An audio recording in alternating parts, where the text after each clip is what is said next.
Hey guys, welcome back to my channel, and if you're new, welcome. Today I'm going to be showing you the do's and the don'ts of makeup. You don't have to go by any rules. You can do your makeup however you want, but if you are a professional makeup artist especially, I would recommend going by some of these rules. So that's what I'm going to be showing you today. So let's get started. This side will be the do's and this will be the don'ts. For the do's, you want to make sure that you always do your skin prep before the makeup application. So whether that is moisturizing it, priming it, mattifying it, whatever your skin needs, you want to make sure you do that before the makeup application. You don't want to do your makeup without your skin prep because, for example, if you have dry skin and you don't hydrate it beforehand, it will look really patchy once the makeup is on. Because makeup does not cover texture, it just evens out skin tone. Same with your eyelids, you want to make sure that you always conceal it or prime it, whether it be with concealer or eyeshadow primer or foundation. You want to even out the skin tone and then set it with a translucent powder so that once you apply your eyeshadow over it, it won't crease throughout the day and the eyeshadow will apply smoothly.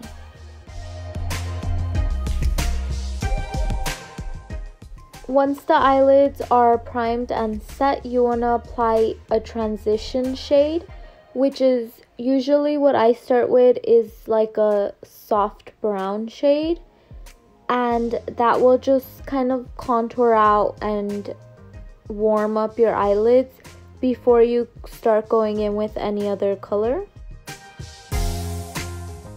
And even if I'm starting with a transition shade here, you can see the way that I'm blending and the brush I'm using is not properly blending out the eyeshadow, so it's looking really dark and patchy compared to the do side. And here I am going in with a darker shade, and I'm making sure to keep it focused on the outer corner of my eye to elongate my eyes. And then I'm blending it inward into my crease to darken up the color and add more depth and dimension to the eye. You want to make sure that you gradually build up the color and make sure it's blended properly and not just go in right away with a dark shade, because then it'll look really patchy and harsh instead of it being blended out softly. And you always want to make sure that your brush is being blended in circular motions. As you can see here, I'm just rubbing it on or patting it on in the crease, and it leaves a really harsh line at the top. As you can see, it's not blended and it looks really patchy and just dark. It doesn't look like it's gradually building up to a darker shade, and that's what you want to avoid. And here I'm using a thinner blending brush and I'm going in with a darker shade in my crease to add even more depth and dimension there and deepen the color.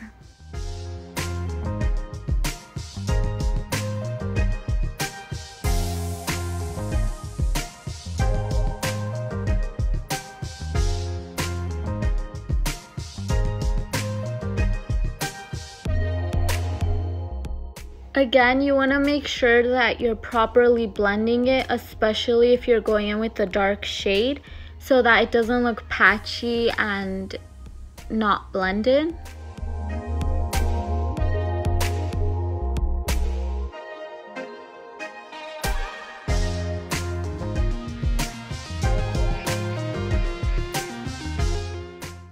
As you can see on this side, it's blended out and it's not patchy, and this side looks really harsh and patchy.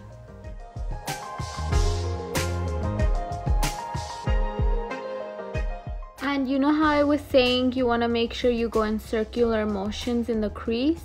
Well, for the eyelid, you want to make sure you do patting, and especially if it's a shimmer or glitter, patting it helps stick better on your eyelids. And on the don't side, as you can see here, I'm rubbing it and it's just not sitting properly and it's just going back and forth on the eyelids and looking really muddy.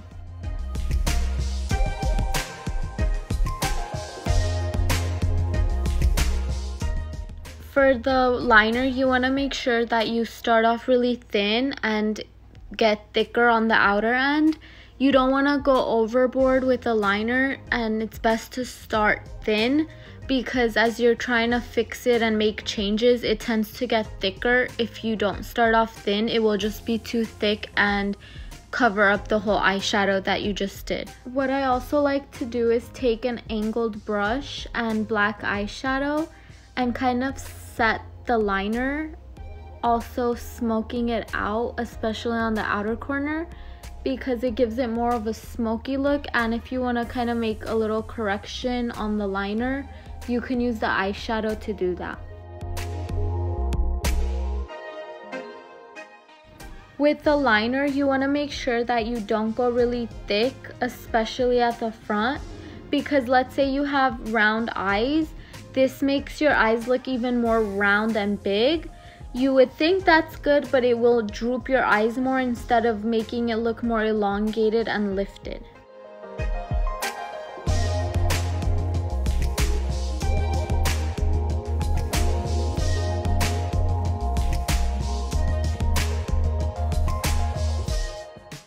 For the little flick at the end, the cat eye, you want to make sure that it's not thick like this, but you want it to be thin and sharp.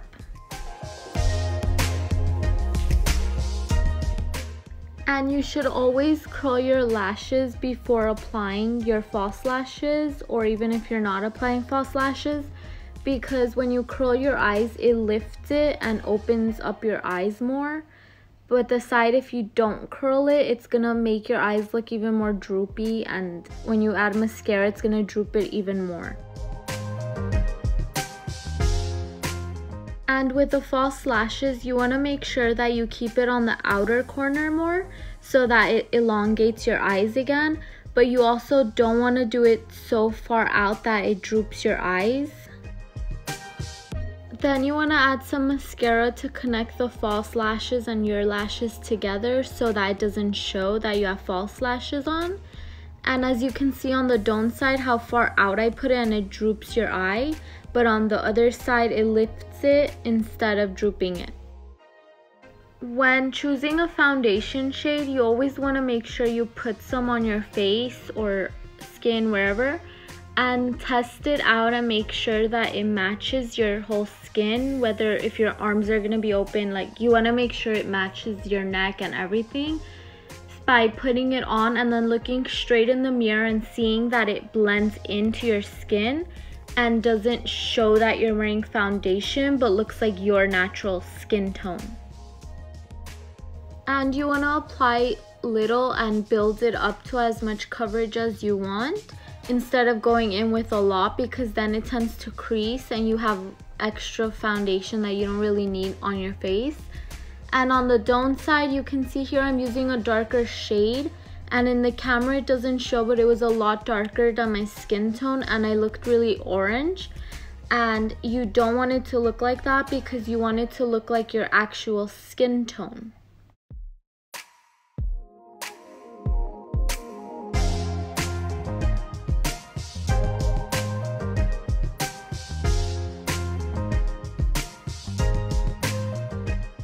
And when you're blending foundation, I've seen people dragging the sponge across their face, but by doing that, you're not adding coverage, you're just taking the foundation away and dragging it around, and it leaves streaks and it just like looks like you're dragging off the foundation instead of applying it.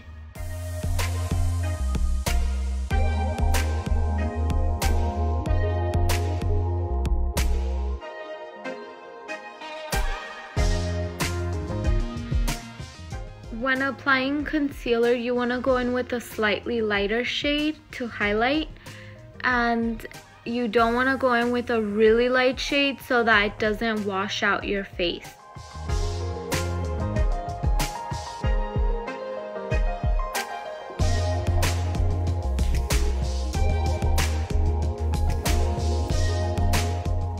And with blending out, if you're using a sponge, you want to make sure you do patting motions and you're not dragging it and you're looking up and doing funny faces, to make sure you blend out every corner and crease under your eye so that you set it before it starts to crease.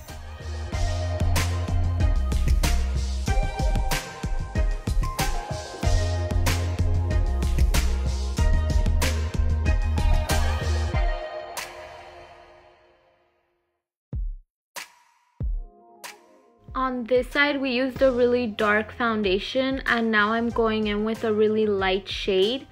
That is exactly what you do not want to do, because it will show that you have really dark foundation and then your under eyes are gonna look super white and washed out, and it's just not gonna look nice. And then you don't want to drag the foundation or concealer around again with a sponge or a brush so that it covers and doesn't just look patchy everywhere.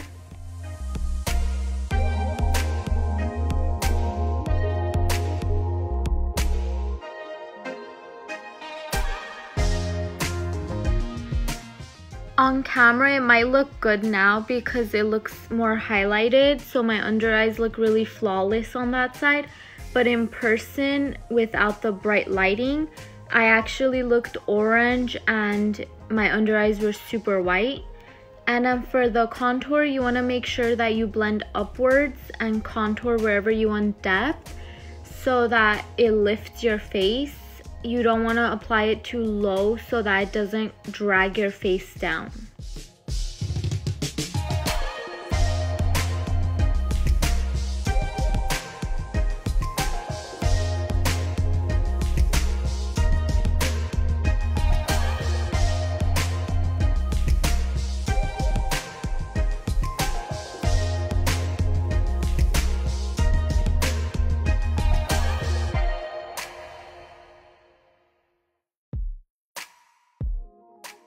And when going in with the contour shade, you want to make sure it's darker than your skin tone, but also doesn't look really muddy and too dark so that it doesn't look harsh. And you want to make sure it's blended out right so that it looks flawless and bronzed instead of leaving like harsh, patchy, muddy looking lines everywhere.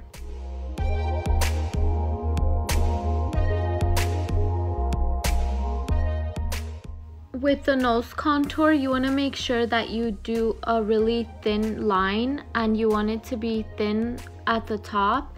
You don't want to drag it down because then that'll make your nose look bigger instead of it looking thinner and snatched.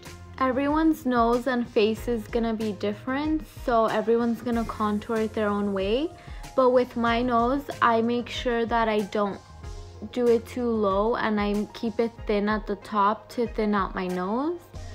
And then I'm gonna set the contour in my whole face after I'm done blending. As you can see here, what you don't want to do is just go crazy with the contour shade and drag it so low, because then it's gonna drag your face down. And when you blend it out and you don't blend properly, especially, and you use a really dark shade, you're just gonna look really muddy and it's not gonna look nice.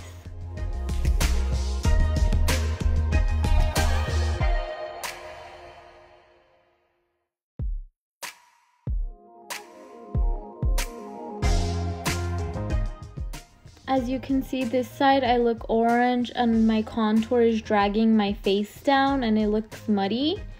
And this side you can see that you don't see any harsh lines and it's just contoured but not leaving streaks and orange marks everywhere.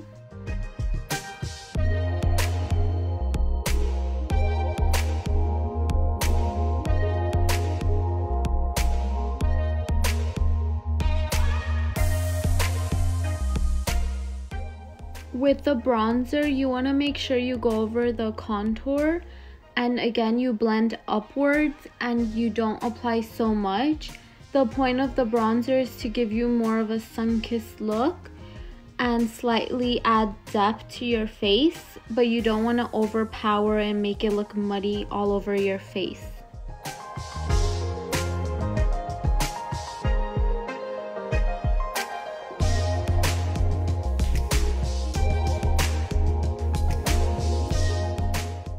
On this side, as you can see, I'm applying a lot and I'm dragging it down again. That's what you don't want to do because it just looks really muddy and I'm not blending it properly and it looks patchy on the forehead. I don't know if you can see that. It's like missing spots and it looks too dark and patchy. That's what you want to avoid.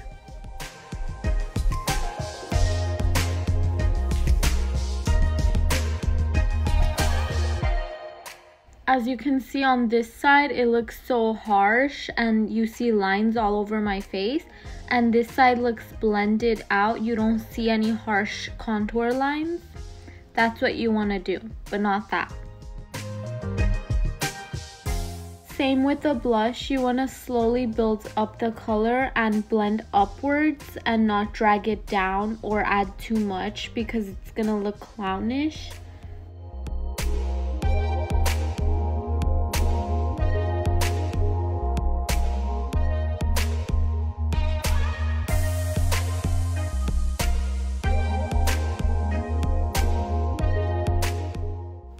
As you can see, when you only apply it on the apples of the cheek and you add a lot all at once and it's not blended properly, it's gonna look really patchy and it's gonna look like clown makeup instead of blush.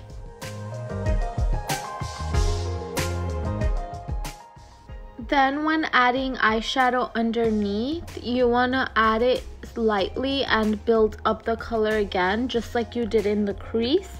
You don't want to go in really harsh or drag it down too far down because it'll make your eyes look more droopy.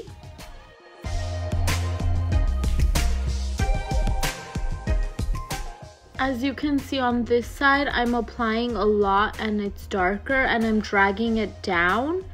And that makes your eyes look more droopy and pulled down instead of lifted and elongated. And when applying mascara, you want to make sure your lashes look apart and not clumpy.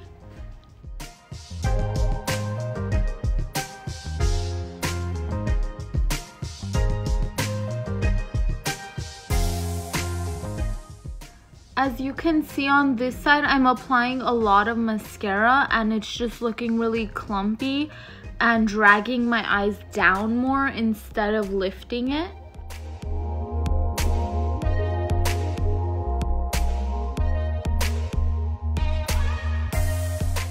When applying highlighter, you want to make sure you apply it in an upward motion and circular. You don't want it to look like just a harsh straight line. And you want to make sure the color isn't too dark or too light for your skin tone, so it doesn't leave any shadows in certain angles and lighting.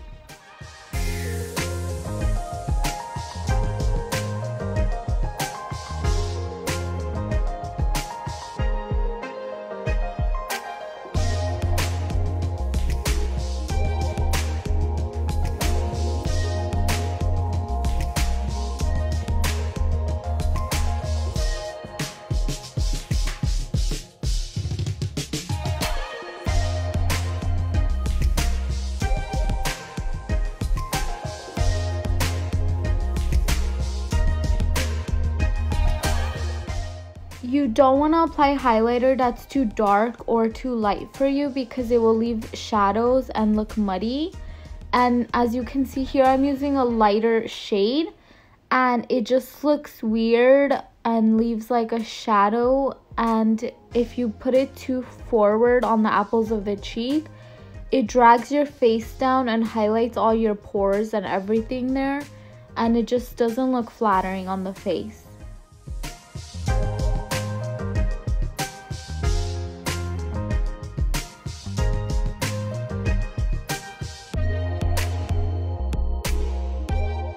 When doing your eyebrows, if you're using eyeshadow or an eyebrow pencil, you want to make sure that you don't go in with a really dark shade and you don't do lines and make it look boxy. You want to do stroke motions going upward so that it looks like hair strokes and not lines everywhere, so that it looks realistic and flattering.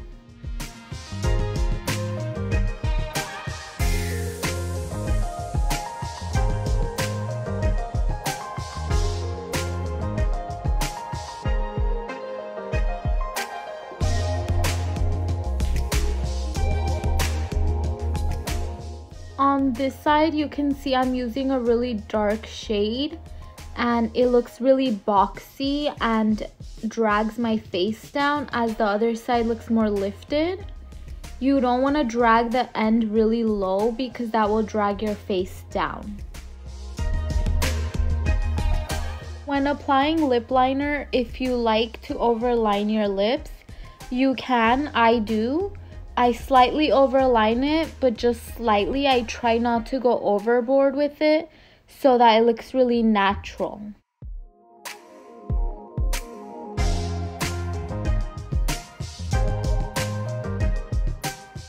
As you can see on this side, if you do it too much, it does make your lips look fuller, but it also makes you look like you have a mustache, especially in person.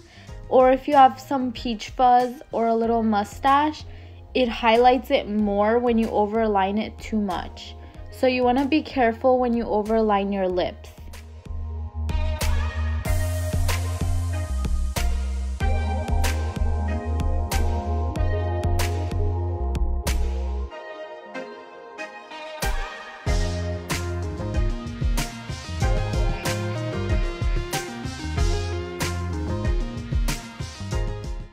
And here I'm going in with a more nude lipstick because my eyeshadow is more on the darker side.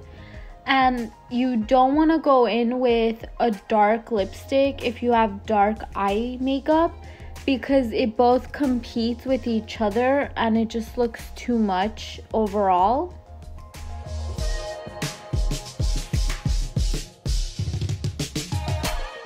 And when applying gloss, I prefer focusing it more on the center of the lips and on the cupid's bow so that it lifts and shines, kind of like highlighter, instead of making it look glossy all over your lips. And this is the final look. This is the do's and the don'ts. If you do your makeup in the ways that I told you you shouldn't, that doesn't mean that you're wrong. Everyone does their makeup however they want to do it. Makeup is art and it's self-expression. But as a professional makeup artist, you have to follow some of these rules. And then once you know the rules, you're free to break them if you'd like. If you learned something new from today's video, make sure you leave a comment down below letting me know what you learned. And if you like this video, make sure you give this video a like and don't forget to subscribe to my channel. I'd appreciate it. Thank you guys. Bye.